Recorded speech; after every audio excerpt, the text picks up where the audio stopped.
তোমার সৃজন মাঝে খুঁজি তোমায়, কাননে ফুলেরা হাসি স্নিগ্ধ মায়ায়। তোমার সৃজন মাঝে খুঁজি তোমায়, কাননে ফুলেরা। আসসালামু আলাইকুম রাদিয়া জান্নাত, তোমার পড়া এখনো শেষ হয়নি? কত রাত হয়ে গেল। এবার এই গ্লাসের দুধটা শেষ করে ঘুমিয়ে পড়ো। বেশি রাত জাগলে তোমার শরীর খারাপ করবে মা। ওয়ালাইকুম আসসালাম মা, তুমি আবারও দুধ এনেছো? রোজ রোজ এই দুধ খেতে আমার একদম ভালো লাগে না মা, কেমন যেন একটা বমি বমি ভাব হয়। কিন্তু মা, তুমি কি জানো দুধ আমাদের প্রিয় নবী হজরত মুহাম্মদ সাল্লাল্লাহু আলাইহি ওয়াসাল্লামের সব থেকে পছন্দের খাবারের মধ্যে একটি ছিল। আর দুধ হচ্ছে জান্নাতি খাবার। জান্নাতে যেসব বান্দারা যাবেন তাদেরকে দুধ খেতে দেওয়া হবে।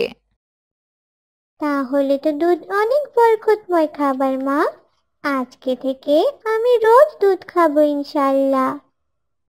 মাশাল্লাহ, এই তো তুমি বুঝতে পেরেছো। তাহলে এখন দুধটা খেয়ে নাও আর ঘুমিয়ে পড়ো। 2 দিন পরেই তো তোমার পরীক্ষা, ভালো করে মনোযোগ সহকারে পড়ালেখা করো। হ্যাঁ মা, আমি খুব মন দিয়ে পড়বো। আল্লাহ আল্লাহ। ইস, আমি আমার এত দামি চুড়ি দুটো কোথায় রাখলাম? কিছুতেই তো মনে করতে পারছি না। আসসালামু আলাইকুম আপা, রান্নাঘরের সব কাজ শেষ। এখন কি সবজিগুলো কাটবো? হ্যাঁ কাটবি, কিন্তু কিন্তু কি আপা? আসলে রহিমা, এখানে আমার স্বর্ণের চুড়ি দুটো রেখেছিলাম। তুই কি দেখেছিস? না না আপা, আমি আপনার স্বর্ণের চুড়ি দেখিনি। আপনি কি আপনার চুড়িটা হারিয়ে ফেলেছেন? হ্যাঁ, তাই তো মনে হচ্ছে। কালকে থেকে চুড়িটা খুঁজে পাচ্ছি না। পুরো বাড়ি তন্ন তন্ন করে খুঁজলাম, তবুও পেলাম না। তোর ভাইজান জানলে তো আমাকে অনেক বকবেন। এখন আমি কি যে করি কিছুই বুঝতে পারছি না। আপামনি, কোনোভাবে আবার আপনার আমাকে সন্দেহ হচ্ছে না তো? বিশ্বাস করুন আপামনি, আমি আপনার চুড়ি নেইনি। আমি কোরআনের কসম দিয়ে বলতে পারবো। তখন রাদিয়া জান্নাত সেখানে আসে আর রহিমার মুখে এ কথা শুনে বলে, আস্তাগফিরুল্লাহ, এটা আপনি কি করলেন? কেন রাদিয়া জান্নাত, আমি কি কোনো ভুল কথা বলে ফেলেছি? হ্যাঁ, আপনি শুধু ভুল কথাই বলেননি, বরং আপনি একটা বড় গুনাহ করেছেন। আপনি কি জানেন না খালাম্মা, মহান আল্লাহ তাআলা ব্যতীত আর কোনো কিছুর উপর কসম করে কথা বলা শিরকের শামিল। আর কোনো কিছুর উপর কসম করে কথা বলা শিরকের শামিল, তবে পুরোপুরি শিরক না। হ্যাঁ রহিমা, রাদিয়া জান্নাত একদমই ঠিক বলেছে। আমি তোকে সন্দেহ করতে যাব কেন? তুই এ বাড়ির সব কাজ করিস, তাই আমি ভাবলাম তোকে একবার জিজ্ঞাসা করে দেখি তুই আমার চুড়ি দুটো দেখছিস কিনা। আসলে আপামনি, আমরা গরিব মানুষ, এত দামি একটা জিনিস হারিয়েছে। আমার উপর যাতে কোনো সন্দেহ না থাকে, তাই আমি এমন একটা কসম করে ফেলেছি। কিন্তু এটা আপনি একদম ঠিক করেননি। হ্যাঁ, তোমাকে অনেক ধন্যবাদ। তোমার জন্যই আমি আজকে একটা বড় গুনার হাত থেকে বেঁচে গেলাম, যেটা আমি না জেনে শুনে এতদিন করে আসছি। আল্লাহ রব্বুল আলামিন আমাকে ক্ষমা করুন। আচ্ছা ঠিক আছে, আমাদের ইসলাম সম্পর্কে সবার জানা উচিত। এমন অনেক অজানা ছোট ছোট হাদিস রয়েছে যেগুলো আমরা প্রতিনিয়ত না জেনে গুনাহগার হচ্ছি। মা, আমার স্কুলে দেরি হয়ে যাচ্ছে, আমি স্কুলে গেলাম। আসসালামু আলাইকুম। এই বলে রাদিয়া জান্নাত স্কুলে চলে যায়। আসসালামু আলাইকুম রাদিয়া জান্নাত, আজকে তোমার আসতে এত দেরি হলো কেন? তুমি জানো আমরা এক জায়গায় গিয়েছিলাম। ওয়ালাইকুম আসসালাম। আসলে আজকে আমার বাসা থেকে বের হতে একটু দেরি হয়ে গেছে। তা তোমরা দুজন কোথায় গিয়েছিলে? আমরা ভেবেছিলাম তোমাকেও নিয়ে যাব, কিন্তু তুমি আসতে দেরি করলে, তাই আমরা দুজনে চলে গিয়েছিলাম আমাদের সমস্যার সমাধান করতে। আমরা দুজন পীর বাবার কাছে গিয়েছিলাম। পীর বাবা আমাদেরকে একটা পটলি দিয়েছে। আমরা শুনেছি পীর বাবার অনেক শক্তি। পীর বাবার কাছে মানত করে যদি পটলি নেওয়া হয়, তাহলে নাকি তার মনের আশা পূরণ হয়। দুদিন পরেই আমাদের পরীক্ষা, তাই আমি পীর বাবার কাছে মানত করে এসেছি যাতে আমি পরীক্ষায় ভালো রেজাল্ট করতে পারি। আর আমি মানত করে এসেছি যাতে আমার বাবার একটা চাকরি হয়ে যায়, কারণ আমার বাবা 2 মাস হলো চাকরি হারিয়ে বাড়িতে বসে আছে, তাই তো আমাদের অনেক কষ্ট হচ্ছে। এসব তোমরা কি করছো? তার মানে তোমরা আল্লাহর উপর ভরসা না রেখে এই পীর বাবাকে বিশ্বাস করছো, তাই তো? তোমরা কি জানো এটা কত বড় গুনাহের কাজ? এটা হলো ইসলামের দৃষ্টিতে শিরক করা। আর মহান আল্লাহ তাআলা বলেছেন, আমার কাছে সবচেয়ে নিকৃষ্ট গুনাহ এই শিরক করা। মৃত্যুর পর পাহাড় সমতুল্য গুনাহ নিয়ে আল্লাহর কাছে হাজির হলে আল্লাহ পাক রহমতের দৃষ্টিতে তাকাবেন, কিন্তু শিরকের গুনাহগার ব্যক্তিদের দিকে কখনোই আল্লাহ রহমতের দৃষ্টিতে তাকাবেন না। রাদিয়া জান্নাত, আমরা তো এত কিছু বুঝিনি, সবার দেখা দেখি আমরাও চলে গেছি ওই পীর বাবার কাছে নিজেদের মনের আশা পূরণ করতে। তার মানে আমরা যেগুলো করছি এগুলো শিরকের অন্তর্ভুক্ত? হ্যাঁ রোজা, কারণ তোমরা আল্লাহ তাআলা ব্যতীত অন্য কারো উপর বিশ্বাস স্থাপন করেছো, তাকেই শিরক বলা হয়।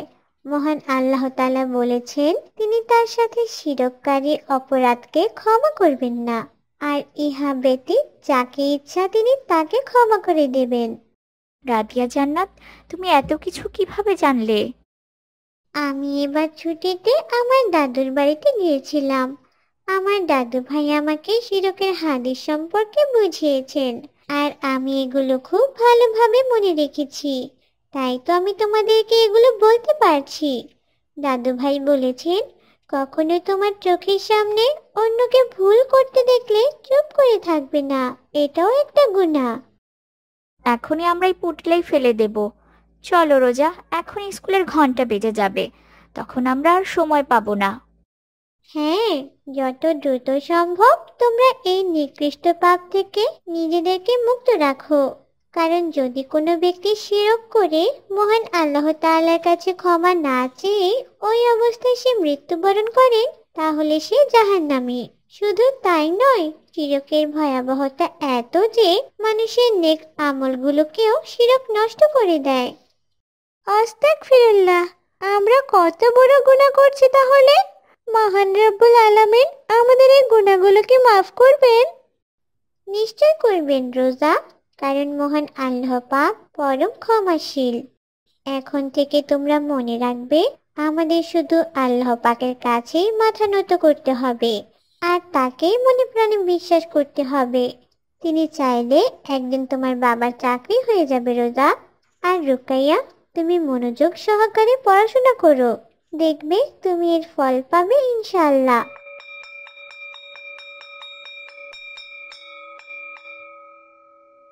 ওই তো ঘন্টা বেজে গেছে, চল আমরা ক্লাসে যাই।